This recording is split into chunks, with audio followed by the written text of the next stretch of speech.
For inviting me here and for putting up this very nice program, not only the conference, which I enjoyed very much, but also what comes next in the next few weeks. I will talk about cavity control of Mott insulators. So that means I'm picking up on a topic that has been discussed in several talks, namely the general question whether we can engineer the vacuum fluctuations or the thermal fluctuations of the electromagnetic field in such a way that they are sufficiently strong or significant to change the properties of extended materials. Yeah? That's the big price question here. And as we heard also in previous talks, I mean, the real question is whether we will be able to get the light matter coupling significantly strong. In particular, as I said, in extended solid, not only for a single emitter.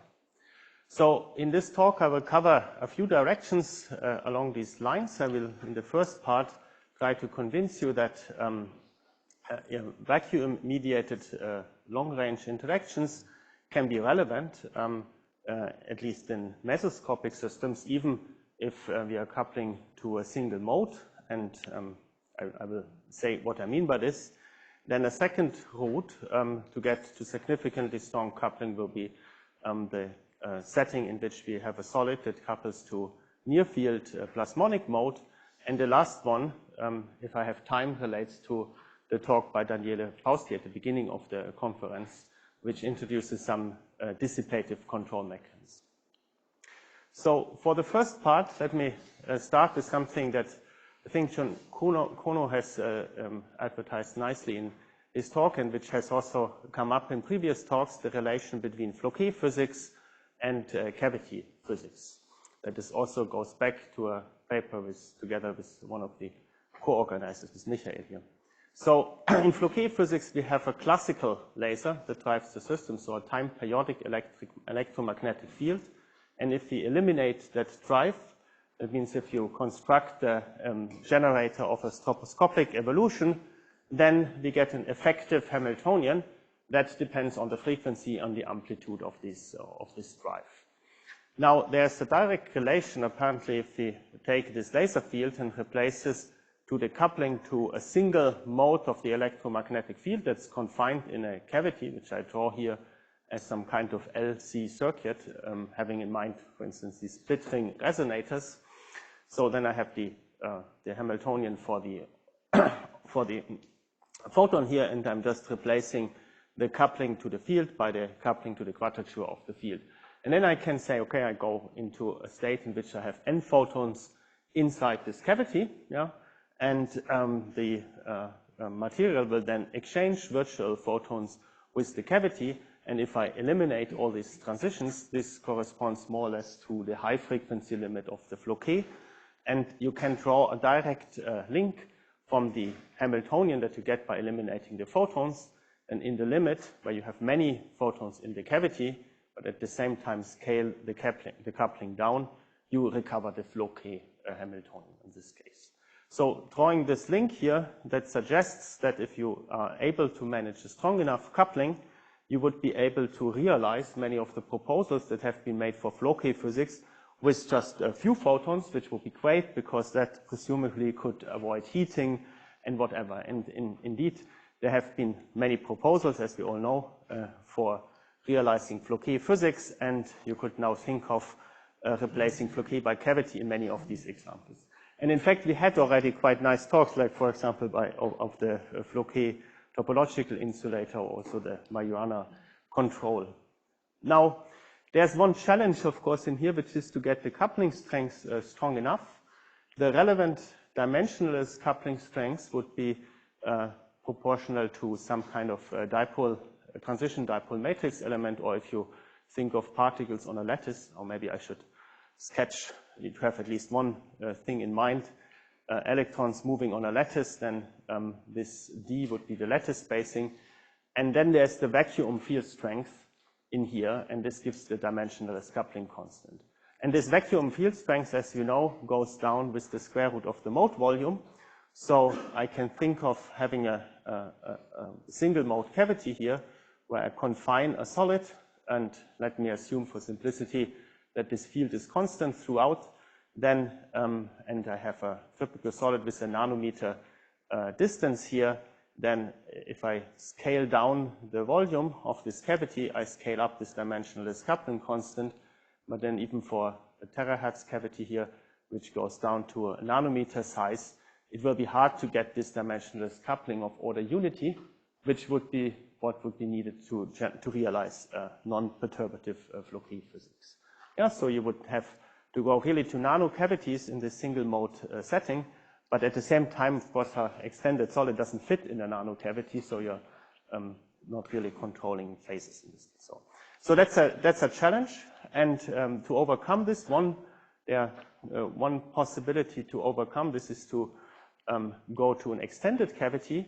In this case, you would necessarily not have a single mode, but you would have a continuum of modes, which are labeled by this transverse momentum, for instance.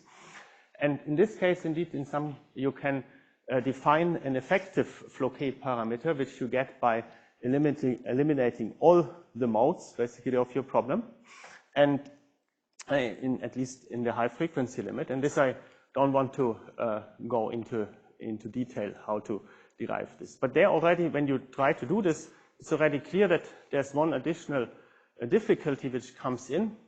Such a cavity here will, of course, modify only modes which have a wave vector or in-plane wave vector that's at least comparable to the transverse distance here, while waves which have a much shorter wavelength will basically be unaffected. So if you now think about how the cavity modifies the properties of this material, you should take into account only those modes which are actually affected by the cavity. And that introduces a cutoff here. And then really the problem becomes like how to make this phase space large enough to include many large enough modes. Yeah? And there's a relation I should mention here too, or a nice paper I would also like to mention by Angel Rubio and Simone Latini, who also make the argument that if you manage to, in some cases, you can manage to interpret a multi-mode or like a continuum of modes as an effective coupling to a single mode. But in both cases, you have to understand how many modes you have. Okay, so that would be one. You go to an extended cavity. The other one is you have in mind, indeed, a mesoscopic setting where you have a single mode and make the system small enough. And I want to convince you that in this case, maybe this Floquet effect can be small, but still we can have long-range interactions which can be significant. So photon-mediated long-range interactions, the simplest case would be you have a light-matter coupling where the vector potential couples to the current. Okay, then if you eliminate then the photon, then this will introduce you a current long-range interaction that has been discussed. Here I will go one order higher. I will say, okay, we can have processes in which I have two photons scattering on the solid. Yeah, so either something like a two-photon emission or two-photon absorption, or one photon in, one photon out, which makes a transition between two states in the solid via some intermediate state. And then when I'm allowed to exchange those two photons via a cavity, then this can induce also a long-range interaction of a more general type as compared to the current-current interaction. So here I will look into this interactions, because the system we are looking is here a Mott insulator where we will control the spin physics, and the spin does not directly couple at least to the electric. Yeah. Can one think of it as just higher order term in expansion, like of interactions? Because the bare vertex is just current, and then it's four current. Yeah. Vertex. So if this would, in particular, in principle, we will just see, like this would be, of course, two current operators which go together. We see it on the next slide more. Okay. So because what we have in mind here, or what I will explicitly discuss, is a Hubbard model, so an electronic system where I have like... Excuse me, sorry. Yeah. On the previous slide, wouldn't the long-range interaction be cut off by the distance between the mirrors, that length scale? Because the cavity mode is gapped. So that, like, if I have a cavity mode that really spans over everything, then the interaction that I induce in this way will be also all-to-all. Yeah. So if I have a cavity mode which is itself dispersive, then all these photons 1, 2 can of course carry a momentum, and I have to sum of them over them, and then my interaction, long-range interaction, will also acquire a distance dependence. But if I have a single mode, like think really an LC resonator, or like these splittering cavities, then this would induce an all-to-all interaction, I would say. Because these two photons can be transferred everywhere. Okay, thank you. Okay.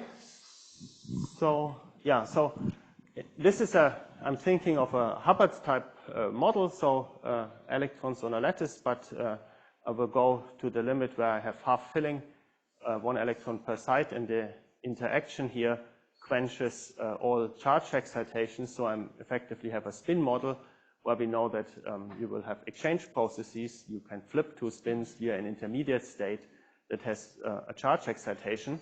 And now what it means to derive this photon twist Hamiltonian means just that this exchange process can undergo an absorption and re-emission or exchange of photons with the cavity. Yeah? And this is probably what you ask, that each of these two processes comes, if you couple the field to this model here via a Peierls phase, then the leading order of that operator is a current, is an interaction of the current with the vector potential, and then I have these two processes.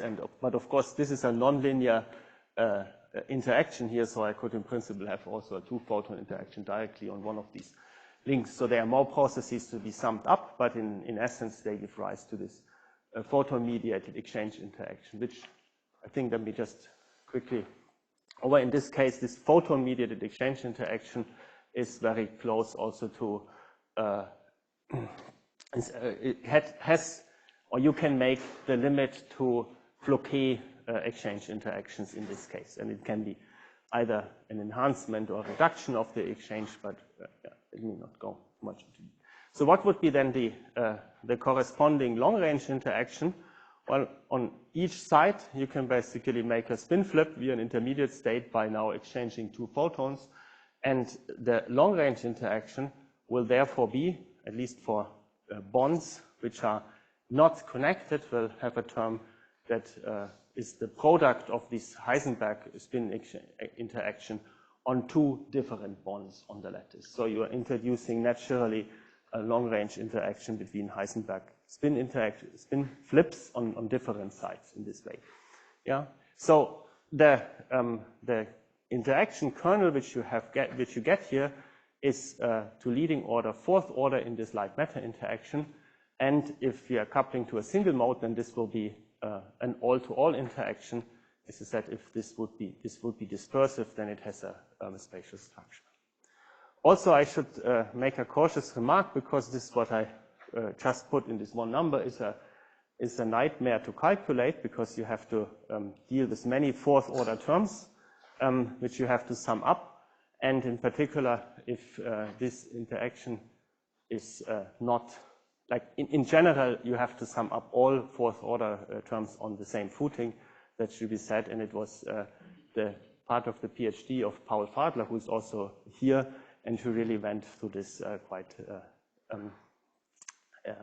lengthy calculations. Okay, and now we can go ahead and estimate, and this was a bit, was kind of a nice surprise. I can take this cavity here, which is, again, I'm just taking a volume L cubed. I'm taking parameters of like a lattice with a nanometer constant here, and some,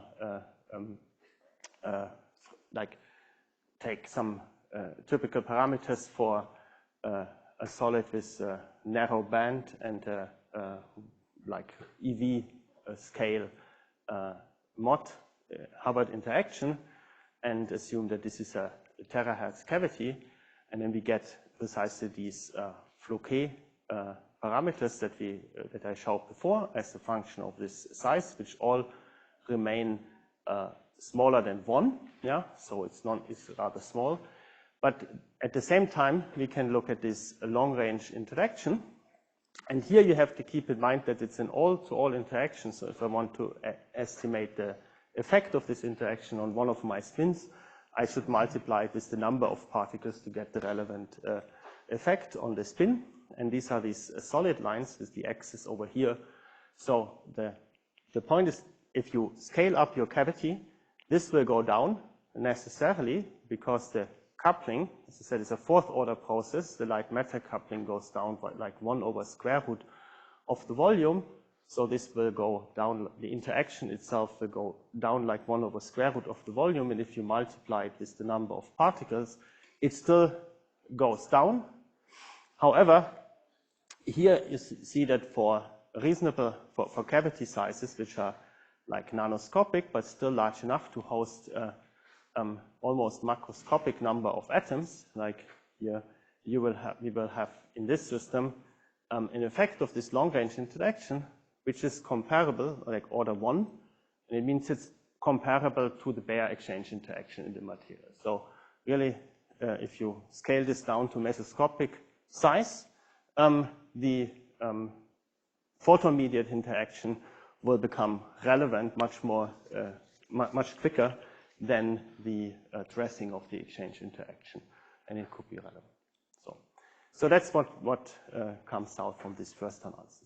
So here you could go on, which I have not included in this talk, to also ask what happens when you externally drive this cavity. So there is more to say, but yeah, I just wanted to leave this result. Yeah. Okay. So before you leave that slide, could you be a bit more specific in what you mean by influence? Mm-hmm. How is this measurement going to look like? That's a good point. So by influence here, I just mean that the mean field-like interaction on like one bond, which I get from all the other bonds via this all-to-all interaction, becomes comparable to the exchange interaction with the neighboring sites. Yeah, so it's a similar order of magnitude. Now the question is, what is the consequence of this particularly long-range interaction? And because the interaction is rather unconventional, it's not a long-range spin flip, yeah, but it's a correlated spin flip between two sides here and two sides here. And that's something which indeed we have not analyzed and which would be very interesting to look at. For instance, in a Heisenberg chain, you could ask for this interaction, how do you change the spin correlation function at long distances if you add this? Or in more interesting geometries like ladder geometries, you could, like there would be something to play around. Yeah.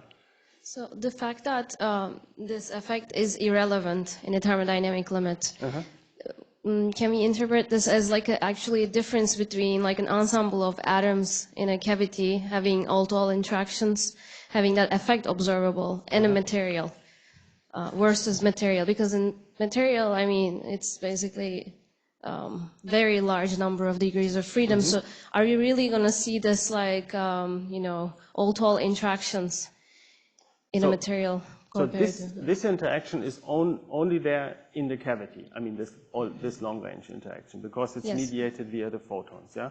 But it would be not there if I really make the cavity large, simply because then the coupling of this one mode becomes small. Yeah, and the coupling, this is a single mode cavity, so the coupling would scale down as 1 over square root of volume. Just this induced interaction disappears. So I guess what I was trying to ask, like whether there is a difference of this result, the interpretation of this result in terms of like these two different hardware, like a material with lots of degrees of freedom versus like I don't know, a few hundreds of thousands of atoms in a cavity. I'm not sure, but I think my answer would be there's no difference in this case, because they're really individual. Like this is an all-to-all interaction which couples them, even though there is no direct link between these different bonds. Yeah. So the material aspect would come in, because in a material you have competition now between this long-range interaction and the short-range local interaction. But with respect to this long-range interaction, they look almost like individual. The reason I'm asking because in atoms, like, you know, we can count them, right? The number is just much less than a material. And the effect is becoming irrelevant in the thermodynamic limit. So then basically you mean like there is actually no difference? I mean, still we can have the effect in the thermodynamic limit? In the thermodynamic limit, this long-range interaction would go away. If in the thermodynamic limit I keep also the single mode. Yeah. Okay. So maybe we have to discuss We more. can tell. And when you, of course, like a bit of a technical question, obviously, but then when you scale down your cavity size, you would need always to adapt the inductor to keep the frequency constant. And that might be a bit difficult at 6 terahertz with 100 nanometers cube. But okay, I agree, this is a bit... You're probably right that like going here to a cavity size of, well, really, this is also calculated for 3D volume confinement, whereas I understand that in your cavity you have a confinement in 2 directions, but maybe in the 3rd directions, even like in the split ring resonator, it's, yeah. It's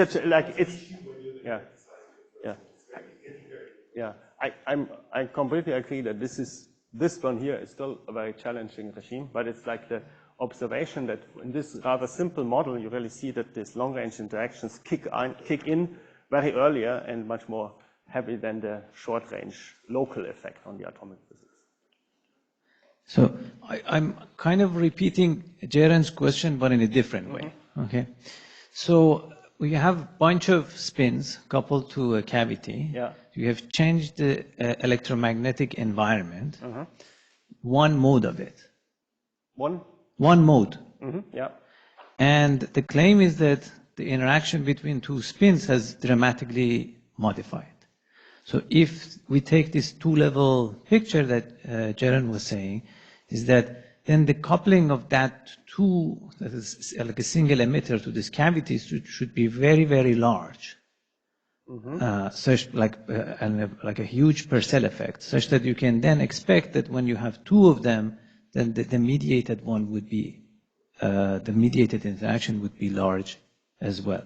So now making it more concrete, so then that's why I'm worried that maybe I'm not worried about the thermodynamic limit. I'm worried about even the mesoscopic limit, whether this is, when you're eliminating the photon, do you consider all modes of the electromagnetic environment? So in this case, the photon is eliminated. Basically, you have from the beginning, you keep one mode and then you eliminate it. That's the thing. So you're saying that like if then the effect is strong on this ensemble of atoms, then I would have to include other modes also. Because naively I would do this, that I have a free space, I have a propagator for photon, I have the cavity, I have a different propagator for photon, but for all energies. And then I compare these two.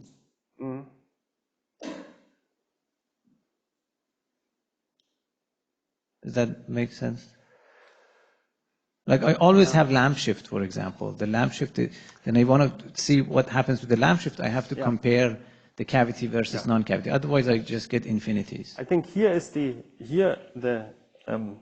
argument is that this oscillator is designed in such a way that kind of the L, the inductance, is outside. The magnetic field lies outside, and that's what selects one particular mode in this oscillator. So I'm selecting this mode because it's supported by the LC resonator. Then, of course, inside this, I will have a continuum of other modes, which will also talk to the atoms. But this, what I would say, I assume is already included in writing down my Hubbard model, because that's the interaction which is also there and which is not being modified by the cavity. Yeah. So that's it. I'm selecting this mode. In this case, I assume I can select the mode by the design of the cavity. Does it make sense? Yes. Or no, but there is a selection. There is a sum rule. You know, I cannot just assume that one mode has been amplified and then the others are. no, why not? I mean, but this resonator has one mode which is being supported. Of course, it might have other discrete modes, but there's in this frequency range there will be one mode which is supported by this, and of course there's a continuum of other modes which also is coupled to my material, but this is not strongly modified by the presence of this. See. I mean, we can discuss Okay, sure, thank you. in more detail, but yeah. Okay. So then I would have, okay, I have probably this, I can stick with the second topic. This is a rather different story here. And here the motivation is that now I do have some extended solid, and I want to control the phase transitions in this. And the particular system I look into is one that can be viewed as a minimal model for this cavity-induced ferroelectricity. So the model I set up as a minimal, we can discuss later how generic it is and what it represents, is in fact the model which we saw in the previous slide, a transverse field easing model, if you like. So you have an easing, you have this, you can think of each unit cell containing one ion that can take two positions. So that's represented by an easing spin. And there is a nearest neighbor interaction which favors generally an ordering of these, but at the same time, these can tunnel between the two positions, which is represented by this term that's in the orthogonal, like in the Pauli matrix, orthogonal to this one here. So, and these two terms compete such that if you would be at 0 temperature, you need a critical interaction to overcome this tunneling and to drive the system into an ordered phase. And then, of course, if you heat it up, also you go to the paraelectric phase. So this is this quantum paraelectric phase which you would have down here. And this is if you look in this this phase here and analyze the polarizability, so the like susceptibility to form this ferroelectric order, you would see at high temperature an onset of a divergence, but then down here it flattens off and you get into this like quantum disordered, when you're in this quantum disordered phase here. So this would be the signature. Just for the parameters that I use in this calculation, we use parameters that fit this curve here to actual strontium titanate. I should mention that this does not mean that we are simulating strontium titanate, because this is much too simple, but it's just, I think, reasonable parameters in terms of this. This tunneling here will be our energy scale, and then the light matter coupling and the interaction are fixed by fitting this, by this susceptibility. So now, yeah. So for this model, so should I think that alpha is related to the speed of sound of the phonon mode, or? Like alpha here is the, like alpha would definitely set the dispersion of the phonon mode in this case, yeah. I'm not sure whether it's directly related to the speed of sound. Yeah, the bandwidth, I guess, yeah. Yeah. So. But so then if I want a flat phonon band, I would just have delta? How does it? Well, if you would make this, but if you make, okay, so if you make this, if you have alpha equals 0, then of course, you're right, then you are in the Dicke model limit. You have a flat phonon. You're basically non-interacting spins, and it would be a flat phonon band, yeah. So alpha equals 0 is the Dicke model, yeah. Okay, thanks. So now we couple this to light. And in this case, as I said, we think of an extended solid. So, and I'm thinking of in this case, more two-dimensional solid. So the cavity mode will have a transverse momentum here. And the way to couple it is just the dipole that's related to each of these, yeah. So which is just the sigma x operator with the dipole transition matrix element with the electric field at that one side.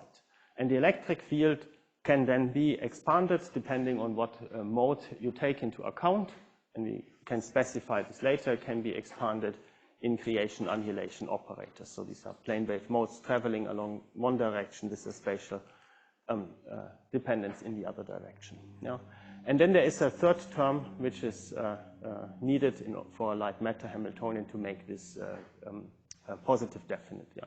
So which is basically in this language a dipolar self-interaction. So now the idea is that, okay, this interaction with the photons, you can now integrate out the photons, and that will give you an interaction between these dipoles, an induced interaction, and this induced interaction is which would drive the transition. So if you look at this induced interaction, it has one part that comes from the spatial structure of the modes, an overall scale, but the important thing is it has a frequency dependence, and this is omega squared at low frequencies, simply because more or less this is an interaction between fluctuating dipoles or current-current interaction, which are right in the language of the dipoles. So and the current is the derivative of omega, so this is omega squared. And the consequence of this is, like as I said, what we want to understand is whether switching on this interaction you would enhance the stability of this ferroelectric phase, but the fact that this is an interaction which vanishes in the static limit means that this cavity has no effect in a static mean field theory. Yeah? And this sounds technical, but that implies that if we would keep only a single cavity mode in this case and scale it up, then a mean field decoupling would be exact in the thermodynamic limit if I have just a single mode and scale everything up. And therefore, I know already that for this setting, the cavity, a single mode cavity, would have no effect on this phase diagram in the thermodynamic limit. And this is another way of formulating for this way the no-go theorems, which have already been discussed and mentioned before, but just here in a slightly different way. Yeah. So what's the consequence of this? I think that was nicely said by Daniela in the first talk. Here, the mean field theory, static mean field theory, doesn't describe the effect. So what the cavity does, it controls fluctuations beyond mean field, and that is what can have an effect on the transition. So, and I should add here, it will be the fluctuations at all momentum q which are important. So if I would formulate it in a language of nonlinear phononics, I will have the soft mode of the ferroelectric, which nonlinearly couples to all these modes at finite q. The cavity will control all these and therefore change the effective Hamiltonian for the soft mode. And I think this is also precisely the phenomenology which was introduced in the paper by Eugene discussing this physics a few years ago. And what I will show you here is a explicit microscopic simulation of this model that I introduced a minute ago. So, okay, so this was our interaction. There's one more thing to be mentioned, like the interaction is obtained here by summing over all modes, and this is what we had before. If I'm in an extended cavity like this cavity will influence only modes below a certain scale in the momentum, and therefore, if I get the interaction by just summing over the modes below this cutoff, then the effective interaction will be small unless I'm getting this cutoff here high enough. And this is what you have to do by designing your cavity, and the way to do this was also mentioned several times in this workshop. You have to confine your mode, and this can be done in a plasmonic setting. So what we take into account here is a plasmon here between an interface, a metallic interface, and a dielectric, where you have this plasmon sitting at the interface, and this will have a flat dispersion at all momenta, but decay exponentially in the transverse direction, such that if I now take a material and put it in the proximity, I will couple this material over an extended volume of modes. Therefore, if I come close enough to this, introduce an interaction that is comparable to the interactions that we have in the material. So now we have to solve that. The other thing is to solve now this. Yeah, sorry. Yeah. May I ask you a question? As long as you work with Fabry-Pérot cavity, it's okay, I guess, to use the dipole coupling, but when you are speaking about plasmon, usually they have a very big, they can have a big wavelength. So I mean, and this question usually the use of dipole approximation, right? Okay, so you're asking like if I use this platform, at large Q whether I'm allowed to take the dipole approximation. Yeah, exactly. Yeah, you are completely right. At large Q, the dipole approximation will probably fail, and really then it's a matter of like a crossover. If I'm very far, then I'm actually coupling to only a small Q, and then the dipole approximation would be fine, but the interaction is small. If I bring it very close in vicinity at some point, I would have to go beyond the dipole approximation. Yeah. So let me assume that I'm sufficiently far away still, such that the range of momenta to which I couple is such that the dipole approximation is still fine. Yeah, so but the one challenge will be actually to solve this model, because what we have now, if we want to understand the effect of the solid coupled to such a mode continuum, is of course an interacting problem, where I said we have now an interaction between spins at different sites that's frequency dependent and like longer range. And I, of course, don't want to go through the theory, to the technique to solve it, just give you a flavor. What you can do is you can do what is called the Hubbard-Stratonovich transformation, which is basically just a different representation.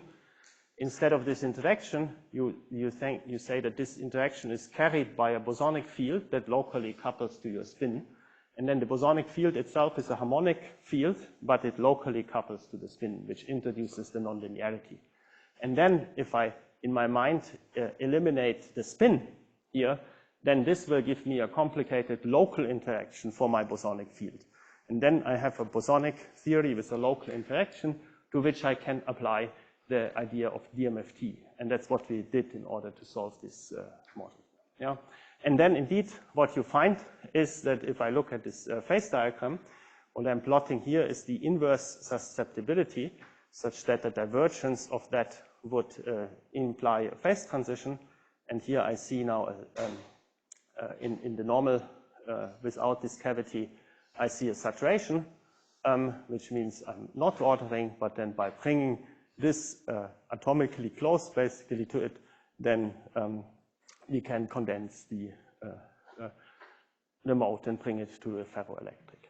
Yeah, so here we said the cavity, as I said, the message is the cavity here, which is this plasmonic mode, controls the fluctuations at all Q, and the anharmonic interaction between leads to the condensation of this ferroelectric mode. And what we did here is the explicit microscopic simulation of this one here, yeah? As I said, which is in line with the phenomenology that has been described before. And I think, even including questions, my time is coming close to an end. I think you had a lot of questions, so I can give the outlook for like what we wanted, because the work I showed is actually quite old, and the title suggests controlling the Mott-transition. And this was, of course, very ambitious, because I thought that I would have done this work before coming here, but now I have 4 weeks being in Santa Barbara to complete what is on the next slides. And not me only, but also with Paul, who is also here, and who will not be allowed to go to the beach until we have solved this problem. No, let's not. No. I also have open positions, by the way, in our group, and I want to stress that that is not the way in which I treat the people. We have a very collegial atmosphere, and you are being recorded, and this will be. Yeah. No, what we want to do, of course, now I love Hubbard models, and because that's why we have this DMFT technique, and now we want to replace this one here by correlated electrons, like a Hubbard model that could be, in the end, maybe some twisted bilayer graphene, which would have at least a large lattice constant, therefore also increase the light matter coupling. And that's what we want to do, and where we want to extend the techniques that we have. Yeah. So we will have to couple now to this Hubbard-like model here, our cavity mode, via the Peierls space, and then solve this model here by an extended DMFT. And I liked the talk by Andolina a few days ago, where you stressed that such a thing here is actually largely, the interaction with plasmonic mode has a large electrostatic component. I want to stress that depending what gauge you use, that's included in this one here. So you can view part of this interaction as an interaction of the charges that live in here with the charges that are in the surface, but not all of it, and it should be included here. Now, there's some first approach to do this is a perturbative way where you put these things together. So you need to keep consistently, and that's the challenge, the strong local interaction, which for instance drive the material to a Mott phase, and the interaction with the photon, which you, in the simplest way, can try to just add up and see how that affects the phase diagram. And this is a phase diagram which you would get in DMFT without the cavity. In this system is a metal insulator. Phase transition is a function of U, and preliminary results show that if you now dress the electrons here with these plasmons, you are able to shift this phase transition. And it's something we want to work out further. And that would bring me to the last part, which I promised Daniele to put on here, but I should have known that the time is not sufficient to show it, and you have already discussed it anyway, that having non-thermal steady states in a cavity is a very interesting scenario, and where we have worked also with Jerome and Francesca, like a theory to control this coupling, but maybe it was too ambitious to promise you that I put this in here. And I would leave you with this slide, thanking the collaborators, in particular for this first project, Paul, who is also here, and he will be happy to answer many questions, Katharina, who has worked out this project, and Daniele, for all the discussion we had on the cavity, and for the last one, and Jerome. Thank you.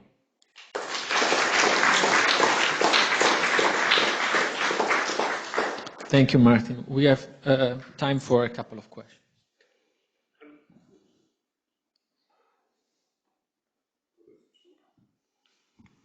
No. Hi, thank you very much for the nice talk. Can you go back to the Hamiltonian description? There's one thing that I didn't fully understand. When you had the solid state Hamiltonian, for the strontium titanate, for the quantum paraelectric. Mm-hmm. So you had two terms in there, one labeled tunneling and the other one. And the Ising interaction here, what are the signals? Those are local polarizations? Or? Yeah, these are basically local polarizations. So the eigenstates of this are left and right. Okay. So this is not a dipolar interaction. This is just some interaction which phenomenologically drives the ferroelectric transition. But what is the difference between this and an Ising interaction and the one that you show on the next slide, this HPP that you call then a dipolar self-interaction? Yeah, so if you have a linear interaction like this, so this part of the Hamiltonian should be positive definite. So because it essentially derives from a minimal coupling Hamiltonian, which itself is positive definite. So if you add this part here, which is a linear interaction, then the one which you have to have here in order to compensate, this is basically like an all-to-all dipolar interaction. It's not the dipolar interaction, it's basically part of this linear interaction. It's just so like those together in make the macroscopic interaction with the cavity. it's the question whether your interaction term reads E times P, E being electric field, P being polarization, or E times D. Okay, I see. Yeah? So they belong together. So basically it's implementing the E times D. Okay, thanks. All right, thanks. Martin, as you don't keep your word, I have to ask you. So, but what would change if, for instance, in this proximity system, you would introduce a photon bath? You mean if here? Okay, let's go. You will introduce like a thermal drive. Yeah. Dipolar drive. Let's go to some picture. You mean here? If I would have a thermal bath? Here, you mean here. So I would say that... Okay, because in any realistic situation, the system is also driven. Yeah. So So here you will have a photon bath. outside, yeah, which also couples to this. Now, when we look at these induced interactions, we are not considering this photon bath outside because we say that these are modes which are not strongly coupling. There's actually a caveat why this should be not taken serious, because as soon as you have a back action which modifies the mode functions here of this plasmon by putting the material close by, the modification of these mode functions can only be described by mixing in these free space modes. So that has to be also taken with some care, but we are not taking them into account. And now, as soon as they dissipatively couple, they become, of course, relevant. But then I would say that these plasmonic modes here more or less will share the temperature with the substrate, yeah. And so then this will be one bath, and the free space photon will be another bath. And there can be, then it's the question whether if you have an imbalance in temperature between what you have here and what you have here, whether this can be used to establish a non-thermal distribution function inside the material by, for instance, that will depend on whether this plasmon and the free space mode, for example, couple to different degrees of freedom or not. But since they will couple more or less in the same way to the solid, here the question is whether you really establish a non-thermal state. But I don't know. But I would say this is more or less then one bath and the photons are the other bath. Does this make sense? We have a lot of questions. Can we do that in the break, if that's okay? Because we have to wrap up the session, unless you want to stay here for a couple of minutes. Are they fast? Let's give it a try. That depends on how fast they are. I mean, maybe can you give us a bit of flavor of this dissipative control? So is it like adding an axis and understanding, so it's basically taking into account what you didn't take into account so far, or you want the dissipation even to do something specifically interesting? Like very stabilize some new state. Dissipation means like you have the photons at one temperature and the material is coupled to another reservoir. And these can be out of equilibrium, and therefore you will establish a non-equilibrium distribution in here.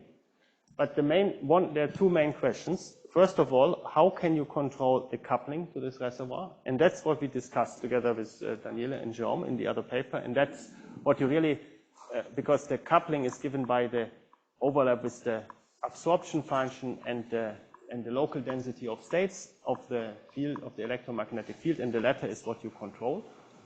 And the second important question is whether or not this will, like how non-equilibrium is the state in your solid. Because the simplest way of thinking about this is that, okay, you have two thermal baths and your solid will have a temperature which is in between, but then you are not doing something new.